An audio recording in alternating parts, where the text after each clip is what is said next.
ევროპელმა ბიუროკრატებმა საქართველოსთან მიმართებით მორიგი აბსურდული განცხადება გაავრცელეს. ჩვენ მკაცრად ვგმობთ საქართველოს პარლამენტის წევრების გადაწყვეტილებას მიმართონ საკონსტიტუციო სასამართლოს ქვეყნის სამი ძირითადი ოპოზიციური ძალის სასაკრძალად. პარადოქსია, რომ ევრობიუროკრატები საქართველოს აკრიტიკებენ სასამართლოსთვის მიმართვის გამო, როცა ეს მათივე დანაწესების მიხედვით ერთ-ერთი ფუნდამენტური უფლებაა. ადამიანის უფლებათა საყოველთაო დეკლარაციის მერვე მუხლის მიხედვით ყველას უნდა ჰქონდეს სამართლებრივი დაცვის ეფექტიანი საშუალება კომპეტენტური ეროვნული სასამართლოებისაგან.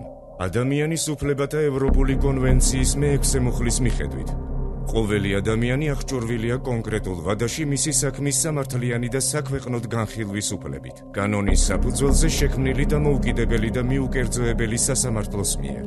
ადამიანის უფლებათა ამერიკული კონვენციის 25 მუხლის მიხედვით გარანტირებულია ეფექტიანი სამართლებრივი დაცვის უფლება კომპეტენტურ სასამართლოში.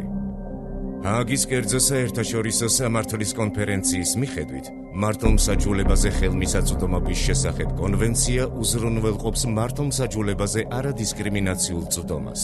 შესაბამისად, როდესაც ევრობიუროკრატები სასამართლოსთვის მიმართვის გამო საქართველოს აკრიტიკებენ, ისინი ფეხქვეშ თელავენ საკუთარ დანაწესებს და ღალატობენ ევროპულ ფასეულობებს.